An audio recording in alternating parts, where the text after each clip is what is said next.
You and Sushant in this relationship went to Europe together. आप दोनों साथ Europe चले गए थे. वहां ऐसे क्या हुआ कि सुशांत की तबीयत तब खराब होने लगी? कब से आपको पता चला? आप अप्रैल से उनके साथ थी. कब आपको पहले पता चला कि शायद Sushant is suffering from depression? उनको depression, mental, some kind of a mental problem, possibly bipolar जिसे कहते हैं, सुशांत को वो प्रॉब्लम है. कब आपको पता चला? उस यूरोप के ट्रिप पर? जी, यूरोप के ट्रिप जाने वाले दिन सुशांत ने मुझे बोला कि, और सबको बताया कि उसको फ्लाइट में बैठने से बहुत क्लॉस्ट्रोफोबिया है और उसके लिए वो एक दवाई लेता है जिसका नाम है मोडाफिनिल. और उसके पास वो दवाई हमेशा रहती थी और उसने फ्लाइट जाने से पहले वो खुद ही ले ली. He didn't even have to get a prescription. उनको नहीं लेना पड़ा क्योंकि उनके पास ऑलरेडी वो दवाई थी. प्रोबेबली हर फ्लाइट से पहले वो लेते होंगे.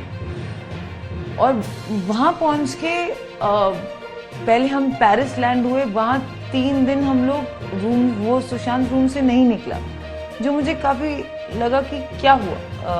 ही वॉज वेरी एक्साइटेड कि हम लोग बाहर जाएंगे ताकि कोई उन्हें ना पहचाने, ताकि he can show me his true side, his fun nature, कि मैं कितना फन हूं, मैं सड़कों पे भी चल सकता हूं, मैं ये भी कर सकता हूं, जो इंडिया में वो नहीं कर पाते थे. लेकिन वहां जाके वो रूम से नहीं निकले. उसके बाद जब हम सेकंड जगह गए स्विट्जरलैंड, वो काफी सही थे. वहां पे उनकी एनर्जी अच्छी थी, वो बाहर भी निकल रहे थे, खुश थे. उसके बाद जब हम इटली गए, हम लोग एक होटल में ठहरे, पलाजो मैग्नेनी फेरोनी, जो कि एक गॉथिक होटल है, जो हमें नहीं पता था बुकिंग से पहले. और हमारे कमरे में एक अजीब सा डोम टाइप स्ट्रक्चर था, उसमें अजीब अजीब अतरंगी पिक्चर्स थी, जिसे देखकर मुझे काफी डर लगा. लेकिन सुशांत ने बोला कि नहीं, इट्स फाइन. उस रात वो सो नहीं सका और उसने बोला कि यहाँ पे कुछ है. और मैंने बोला बुरा सपना है, we are all getting worried. आपको अगर कोई जगह हॉन्टेड लगने लगे या कोई विचित्र इमेजेस दिखने लगे तो आप ऑफ कोर्स आपको लगेगा कि यहाँ पे कुछ हो सकता है, बट ये आपका कभी कभी वहम भी होता है. लेकिन ही इंसिस्टेड. तो मैंने बोला यहाँ से चेकआउट करते हैं, लेकिन वो नहीं माने. उसके बाद से उनकी हालत और थोड़ी थोड़ी, मतलब वो रूम से निकलना नहीं चाह रहे थे थ्रू आउट द ट्रिप. तो मैंने उनसे बात की और उन्होंने मुझे कहा कि 2013 में उनके साथ ऐसा हुआ था जब उनको एक डिप्रेसिव एपिसोड हुआ था. और वो एक साइकाइट्रिस्ट को मिले थे जिनका नाम शायद मिस्टर हरेश शेट्टी है. और उन्होंने ही सुशांत को ये मोडाफिनिल वाली दवाई प्रिस्क्राइब की थी. Because by then I started suspecting कि यार क्या हुआ, लाइक आर यू अनवेल, आपको बुखार है, आप क्यों नहीं, what's happening. That's when Sushant confessed to me कि 2013 में वो एक साइकाइट्रिस्ट से मिले थे. उसके बाद वो ठीक थे. बीच बीच में उन्हें कभी कभी एंजाइटी अटैक्स होते थे, but now he was feeling more anxious and more depressed. And so we had to cut short the trip. अभी आप, if your partner is not feeling comfortable, what is the best thing to do? Bring him back.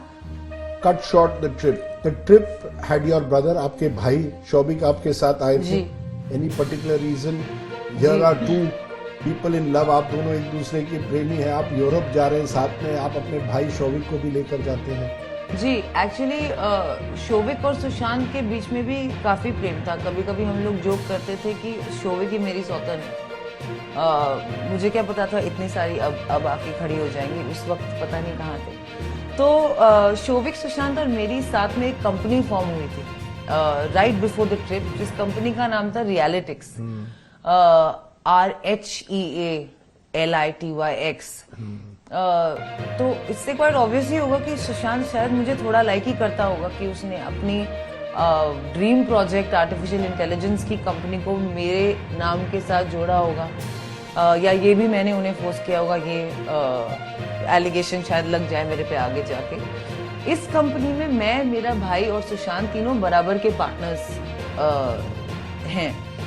और partner बनने के लिए आपको तीनों लोगों को अपने अपने अकाउंट से 33,000 और 33,000 भरने होते हैं। मेरे भाई के 33,000 मैंने उसे ट्रांसफर किए ताकि वो भर सके, naturally, because he is not in a job. इसके अलावा इस कंपनी में कोई ट्रांजैक्शन नहीं हुई। हम लोग इस ट्रिप पे इटली के फ्लोरेंस में मेरे my brother joined us on the trip, that too after persistence from Sushant. In fact ये चैट्स भी मेरे पास हैं कि भाई प्लीज आजा, प्लीज आजा, प्लीज आजा। उसके कैट के exams were around that corner. वो शायद he was in two minds of coming, कि यही जो आपने कहा कि माय सिस्टर ना बॉयफ्रेंड ना दे, मैं क्यों जाऊं। नहीं, क्योंकि ये एक इमेज आ गई है ना कि your family had started living off Sushant, कि ये पूरा जो यूरोपियन ट्रिप था, सुशांत उसके लिए पूरे पैसे भरे थे। Rhea, Showik and the Chakraborty family was now living off Sushant. ये सही है कि नहीं? Did Sushant pay for everything on all these trips?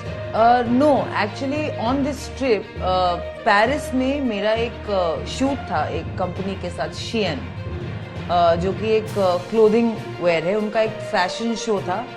उसके भी शायद सब प्रूफ है मेरे पास। उस फैशन शो में मुझे अटेंड करने के लिए पेरिस बुलाया जा रहा था, और मेरी to and fro business class tickets और वहां की होटल स्टे बुक थी बाय द कंपनी, नेचुरली। लेकिन Sushant thought it's a great idea to make a Euro trip out of this, so he cancelled those tickets, which I have those tickets just in case now I have to prove everything. He cancelled those tickets and booked first class tickets, and the rest of the trip he paid for the hotels. He wanted to, and I absolutely didn't have a problem with that. I had a problem with how much he was spending. मुझे लगा कि बहुत ज्यादा लंबा trip है, बहुत ज्यादा पैसे खर्च हो रहे हैं, but ultimately he lived king size. वो ऐसे ही जीता। Because the allegation is that you were the one who was spending his money. You are the social climber, Riya Chakravarti. You are the social climber. Correct correct, क्योंकि मुझसे पहले भी I think 1-2 साल पहले वो 6 लड़कों के साथ थाईलैंड एक ट्रिप पे गया था, जहां उसने 70 लाख रुपए खर्चे और एक प्राइवेट जेट वो ले गया। और ये सुशांत की लाइफस्टाइल चॉइसेस थी। However he wants to live his life, उसमें आप कौन होते हैं बताने के लिए कि उसे कैसा जीना चाहिए, उसे 5 स्टार में रहना चाहिए, अपनी गर्लफ्रेंड को साथ ले जाना चाहिए कि नहीं, उसकी मर्जी ना। He lived like a star, he lived like a king, he loved it. वो लड़कों को भी ले गया ट्रिप पे, क्या उन्होंने भी उसे फोर्स किया है ऐसा कराने के लिए? और जी नहीं, I was not living off Sushant Singh Rajput's money. We were living like a couple.